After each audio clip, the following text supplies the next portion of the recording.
When I was growing up in the church, there was one enemy that we were warned about, one danger that loomed large, and that danger was spiritualism. That may not be the answer you thought I was going to give, but that was what we were told to be on the lookout for. And the funny thing was, nobody really seemed to be able to define what it was. Spiritualism could be anything from contemporary praise music to women preachers to the wrong type of clothing, to movies, to the books you read. Like, it seemed to be everywhere and nowhere at the same time. It was frustrating and frightening, and eventually a lot of us just kind of tuned it out, because if you couldn't really tell us what it was, we didn't really have the time to spend to ruminate or be paranoid about it. And so in this episode, because it's still a fear that's out there, we're going to try to nail down what exactly is spiritualism and why does it matter to Christians.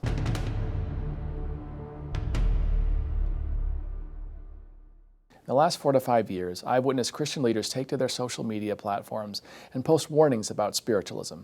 Here's just a few that I've seen. Help us realize, Lord, there is spiritualism creeping into our church through media and books. Please give us a pure heart. Father, spiritualism is becoming so rampant in your beautiful world. Please help your people to be careful of what they read and what they watch to guard their minds from the wiles of the evil one. Lord, please protect us from evil. Guard us. We ask that you protect our minds from spiritualism that is so blatant in today's world. And finally, as we read the great controversy about the times we are living in, we understand that spiritualism is taking a greater hold on people's lives. Lord, please put a protective hedge around your people. I don't cite these because they're not true or there's something to be made fun of. I cite these because there's no real definition given by the people posting.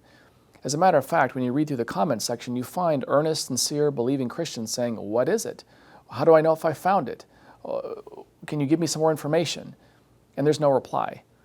So essentially, we have this monstrous idea, or even this monster of spiritualism that we're warned about, and we're not really told what it is or where it is. And so it's important that we understand why it matters and where it comes from and why it might affect us as Christian believers. To begin with, we have to go back to the Victorian era and talk about the Victorians and death. We begin with the period of 1820 to 1914. Queen Victoria's husband, Prince Albert, died in 1861. In response to this, Victorians wore dark mourning dresses for 2 years. Victoria wore them the rest of her life, which was 40 years. She still ordered the servants to set out his clothes, scour the bedchamber, and set out hot water for a shave. She made sure a bust or painting of him was in every royal family painting. So pausing here for a moment, we can see that Victorian people are taking their cues on how to behave from Queen Victoria. They watch her mourning, they watch her grieving, and death becomes something that people are very well aware of. Let's continue. During this period, death was a harsh reality. Industrialization and deplorable working conditions were a fact of life. 57% of children died by the age of 5. The lifespan for a male, if you were upper class, was 44. If you were a tradesman, it was 25. If you were a laborer, it was 22. Now pause and just think for a minute of how prevalent death would be. I mean, people in their 20s to 40s, I mean, your oldest living people were in their early to mid 40s, and that was it. And so you're surrounded by death, not just because of the working conditions, but you have your social cues coming from the royal family, which is also in mourning. And even when the servants and the people of the day stop wearing mourning clothes, Victoria does not. So every time there's something official that happens from Queen Victoria, you see her still in the garb mourning death. So death is at the forefront of people's minds. There were several rituals that involved dress, jewelry, and something called memento mori and death photography. Now this is where things get a little bit macabre and maybe kind of creepy. So memento mori is you would take a cast of the loved one's face, when they were dead, and you would put it somewhere as a memento of them, as a reminder of them. Death photography was something that happened when someone died shortly thereafter. They would position the corpse in a way, dress them, position, and take pictures of them even though they were dead. I'm going to show you a couple pictures of the less disturbing ones. So a little bit of a content warning here. What you're about to see is some death photography, and it's just very strange. Take a look. You can see here this woman in her chair. Looks like she's resting, eyes are open, but she's dead. They've just taken a picture of someone's aunt or mother. Looks like she's reclining and she's no longer alive.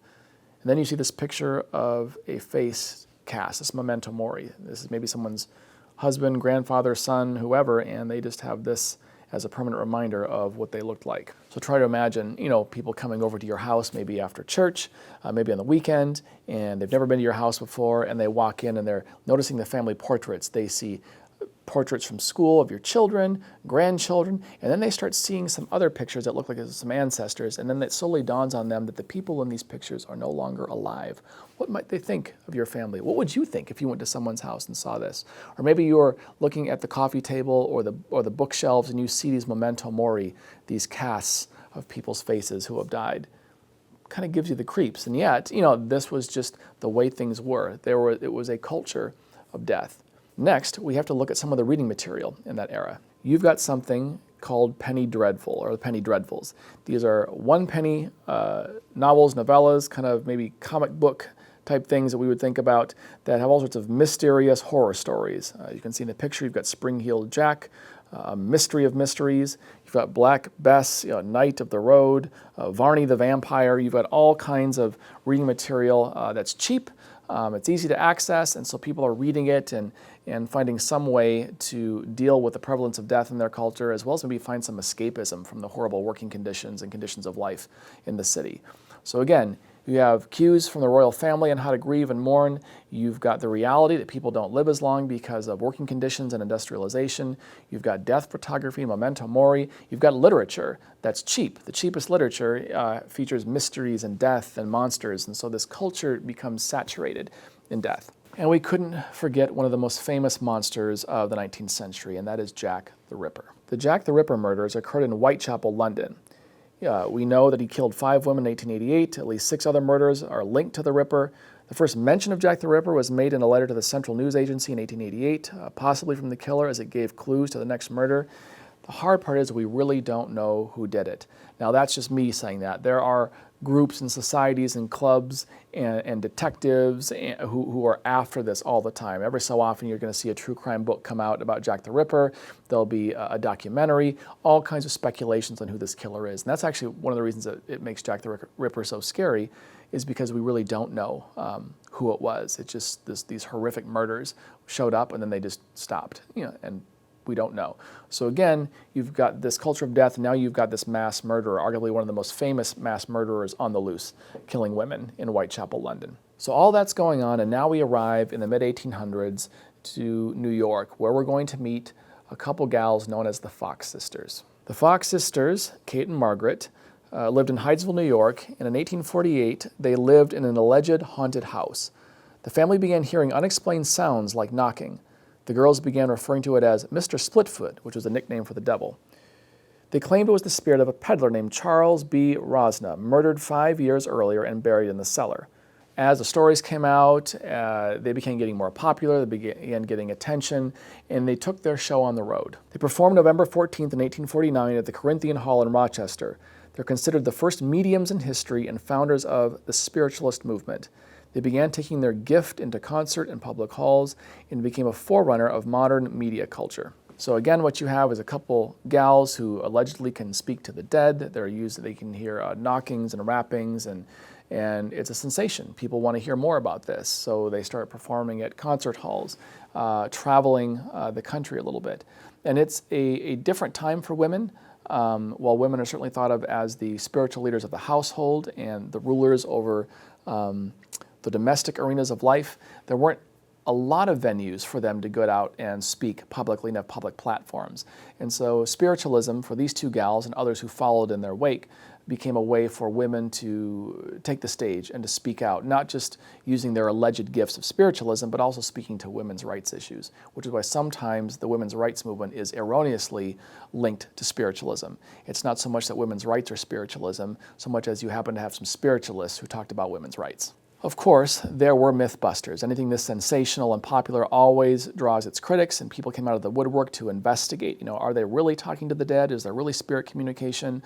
What is happening here? What's interesting to me is one of the foremost critics of spiritualism was Harry Houdini, the great magician and escape artist. So he went on record to criticize this movement, to expose them, and one of his opponents who believed in spiritualism was Sir Arthur Conan Doyle, the creator of Sherlock Holmes. Can you imagine attending that debate sometime between Harry Houdini and the creator of Sherlock Holmes? I would buy tickets to that. That would be a fascinating thing to watch. But all kinds of amateur sleuths and professional detectives began investigating, and here's what they found. So the Mythbusters included skeptics such as doctors, ministers, Harry Houdini that were brought in to debunk the mediums. And there was a lot of theories they came up with. There was cracking knuckles, hiding in the room, making noise with the lights off. In 1888, Margaret actually admitted to using string and an apple as kids to make the wrappings. And some mediums were still able to pass inspection, but it was still controversial. So there's a lot of controversy around the mediums, people who believed it, people who didn't. Many of them were debunked and some were not. And as I mentioned, Margaret Fox admitted later to fraud and cracking knuckles and doing this apple on a string trick. Most seances where people gathered around to contact the dead were in a darkened room. So there's trick tables and cabinets. There's all sorts of showmanship that's going on. And there's several books that deal with this subject. It's a fascinating history, but there's a lot to read on it. So in the show notes, I'll give you some recommendations if you want to dive a little bit deeper into all the craziness that was going on at that time. So what did spiritualists actually believe? So this is an interesting question because it was not a formalized movement. It was fairly loose with different mediums and performers all around the country. But there's a couple things that emerge. First of all, just as a fun fact, from my perspective as a communications scholar, the telegraph was a fairly new piece of technology that came around 1840s, so just before spiritualism took off. And spiritualists took that communication medium, pun intended, and made a metaphor for what they were doing. They say that we have demonstrated that we can have this invisible communication across the world, across the country. So is it such a hard leap to think that we can communicate across the Great Divide to the afterlife? And it really became a scientific religion that attracted a lot of Christians as well. Christians were attracted to it, and people who were in grief were attracted to it. Studies have shown that spiritualism always spikes after war, so after the Civil War, World War I, World War II, and it makes sense because people are grieving. People want to know in a largely Christian culture, do they make it to heaven? Are they safe? Are they okay? And so now you have a movement that can draw on the metaphor of contemporary communication technology, the telegraph, and these seemingly sensational experiences and say, yes, I can contact your son who died in the war and let you know that he's okay. It's very attractive, even for people who may be reticent about believing in contacting the dead. When you're in that space of grief and you're distraught, grasping at anything, this is pretty hopeful. But a few things that they believed. They believed in the immortality of the soul, that the dead can be contacted through a medium, and the dead have messages for the living. It's also associated with possession, because obviously a medium, you're the channel that the dead person works through. And so you're taken over as a medium, and then you speak whatever it is that the dead have to say to your audience. And so this is where Seventh-day Adventist Christians and others would depart from spiritualism and being excited about it. Seventh-day Adventist Christians believe in conditional immortality. In other words, when God creates human beings in the book of Genesis, it doesn't say God breathed into Adam's nostrils and he became an immortal soul. It says he became a living soul. And that life is dependent upon God. Elsewhere in Scripture, in the New Testament, it's very clear that God is the only immortal being. We are not inherently immortal. We believe in eternal life that is given at the second coming. So when Jesus comes again and the dead are raised and those who are living are transformed, we are given immortality at that moment, but it's not something we inherently possess. So for Seventh-day Adventist Christians and others at this time, they're watching this spiritualist movement take off on what they believe is faulty theology. If the dead are dead and not immortal, there's no ethereal, immortal soul floating around, then who exactly are these people talking to? Ellen White, a 19th century religious figure and one of the founding members of the Seventh-day Adventist Church, had some pretty strong things to say about spiritualism. She describes a story of interacting with fellow believers who were caught up in the spiritualist movement, and they approached her trying to get her and her colleagues excited about it, and she had a different response that they didn't appreciate. Let's check out what she said. This comes from Spiritual Gifts, Volume 2, page 142. Next, they, the people interested in spiritualism, inquired if I believed in the spirit rappings that had just commenced in Rochester. I told them that I believed there was a reality in it, but it was an evil spirit instead of a good one. They looked at each other and said, "Oh, what blasphemy! I would not repeat these words for my life."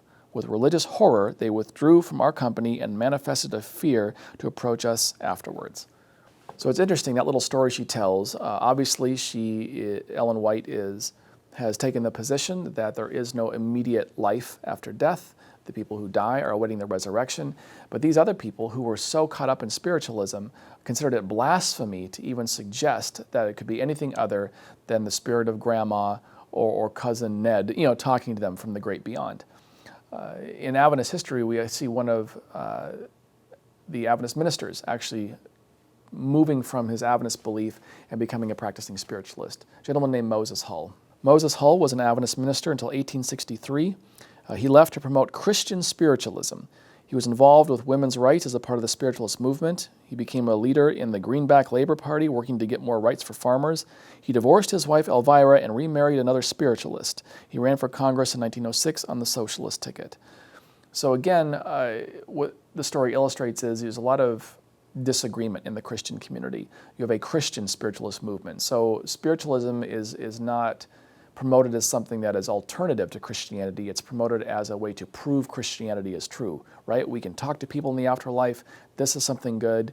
And even staunch Adventists who believed otherwise were led to leave the movement, many times, leaving their spouse, their family, remarrying, and that's a whole other thing there, to find happiness in this new religious movement that is exploding. So to summarize this portion of the class, I wanted to go over some things. Number one, spiritualism is often linked to women's rights by some people. I've seen people suggest that ordaining women pastors is spiritualism. That's inaccurate. What we find is because of a lack of platforms in the 19th century for women, spiritualists were able to not only make money by traveling and doing their spiritualist performances and seances, but they were able to speak out to issues that were affecting women.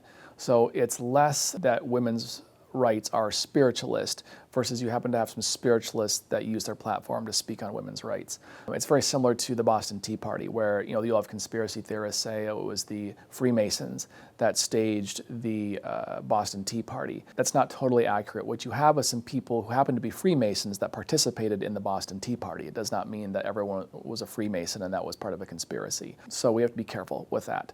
I don't think anyone wants to argue that allowing women to vote is spiritualism. That doesn't make any sense and has nothing to do with talking to the dead. That's giving voice to someone who is created equally in the image of God.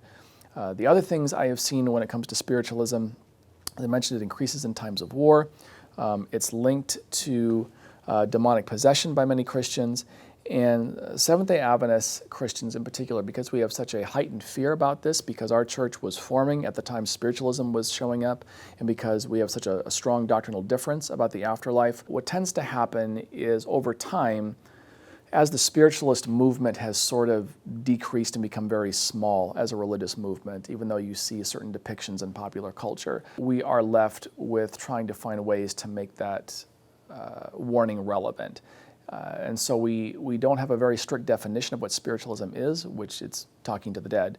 And so we sort of expand it to include a variety of things. Some of the things I have seen, as mentioned before, is worship music, media, technology, women's ordination, political ideologies, new translations of the Bible that aren't the King James Version, novels, movies, and a host of other things, right? And we tend to take some leaps by saying, okay, because you happen to watch a film that had a different portrayal of the afterlife, therefore you're participating in spiritualism. That's a pretty big leap. For most people who have an understanding of fiction and nonfiction, we know when we're watching something that is being used as a story, as a narrative device, as a metaphor, and when we're actually watching something being promoted as real. Not all the time, but most of the time we need to give people a little bit more credit. And speaking of popular culture, this is where we usually see a lot of spiritualism, particularly reimaginings of 19th century spiritualist seances. There's a lot of examples. I'll show you some pictures. One comes from the Addams Family movie in the 1990s, and you've got this meme here that I'm showing you, where Gomez Addams leans over to Morticia and says, "It's a miserable night." And she says, "I know, darling, seance weather." So again, in that film, you have sort of this 19th century Victorian spiritualism scene that is carried out. Another one from the 90s is the movie Ghost, where Whoopi Goldberg plays a medium, and again, there's a seance table done up like 19th century spiritualism. Another one that you see that is much darker is Penny Dreadful. Again, even the name of the series is taken from the cheap reading material in Victorian England, where you have the lead character played by Eva Green, who acts as a medium at a seance, and it's much darker. I'm not recommending you watch it. I'm just mentioning it because it's a cultural artifact that we have depicting spiritualism.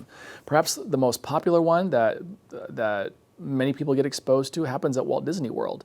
If you've been to Walt Disney World or Walt Disneyland, you have no doubt seen The Haunted Mansion, which they've made a movie about, and they're actually rebooting now, I think, and making another one. But The Haunted Mansion, you go inside and you sit on a ride, and there's one section of the ride where you move into this space that's sort of half graveyard, half living room, and there's a seance table that's floating in a crystal ball with a face in it, Madame Leota. And she's calling for spirits and knock if you're there. And it comes right out of the Fox Sisters. You can hear knocking, and it's kind of creepy for 5 seconds until like some ghosts pop up that are very cartoonish and start singing barbershop quartet. And it's this sort of weird, whimsical, creepy thing that you pass through and on your way out. And of course that raises concerns for Christian parents, like is this making spiritualism palatable? And that's maybe a different conversation. I bring it up here because that is likely where you're going to see it the most. Of course, you have films like Harry Potter and the novel series Harry Potter, which are going to have Madame Trelawney, who is the divination teacher, who not so much talking to the dead, but looking at tea leaves, but all of those sort of occultish things raise concerns for people and saying, hey, is this spiritualism that's infiltrating the church? What complicates the discussion is, are these media franchises promoting spiritualism? Are they promoting the occult, or are they using them as metaphors and a vehicle to represent something else? When you look at the statement of beliefs from the National Spiritualist Church, what you find is a lot of similar beliefs that we would have as Christians, as even Seventh-day Adventist Christians. Belief in God, belief in creation, belief in health, belief in love and justice and kindness. Where we differ is that the National Spiritualist Church believes in the necessity of speaking with the dead, and that's where we would draw the line. So at the risk of making too narrow of a definition, spiritualism has to do with the literal promotion of speaking to the dead. It is not anything other than that. That's where I would suggest we get into sort of fanaticism, sensationalism, and fear-mongering, is when we start seeing spiritualism behind every corner versus recognizing what it is and how it's practiced today. For me, as a Seventh-day Adventist Christian, I obviously don't buy into spiritualism.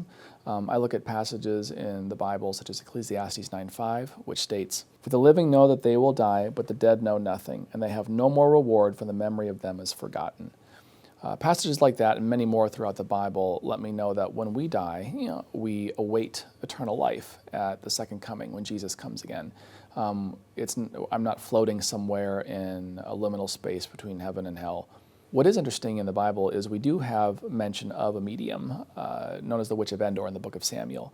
I have a podcast called Beast and Bible, and I deep dive into that in 2 parts. And so I'd recommend you check that out on Apple, Google, or Spotify. If you want to know more about how the Bible takes a very tricky narrative where it appears that a medium has risen a prophet from the grave and is sharing a truthful message. So we don't have time in this lesson for that, but that's just good supplementary material if you want to deep dive and look more into that. But for now, here's some biblical reminders to kind of help us process this idea of spiritualism. Death is the last enemy to be defeated. That's 1 Corinthians 15:26. We have a blessed hope of eternal life with Jesus in Titus 2:13. We need to mourn with those who mourn, Romans 12:15. I put this one in here because we have to remember that when we are going through grief, when we have experienced tragedy, most of us are not in our best mindset. Even though we have our beliefs and our worldview, some grief is so devastating that we kind of forget that momentarily. And so that's not our cue to come in with good theology and beat people over the head with it. Our job is sometimes to sit with people and grieve with them and to give them space to process all the complex emotions that grief can give. And finally, there is a biblical case for memento mori.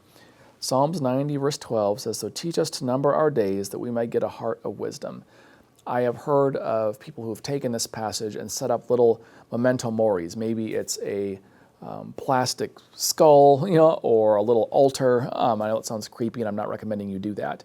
But really, it's not to do anything macabre other than have something in their life that reminds them you're not going to live forever unless Jesus were to come today. If Jesus, as we say in my faith tradition, if the Lord tarries long enough, we're all going to end up in the grave. And because of that reality, it's good to be reminded that life is short and life is fleeting. So what am I doing with it? Am I pursuing the things that matter, or am I doing things that aren't really that important? So memento mori has somewhat of a place. It's good every now and then to remember that our days are numbered, and so we should make them count.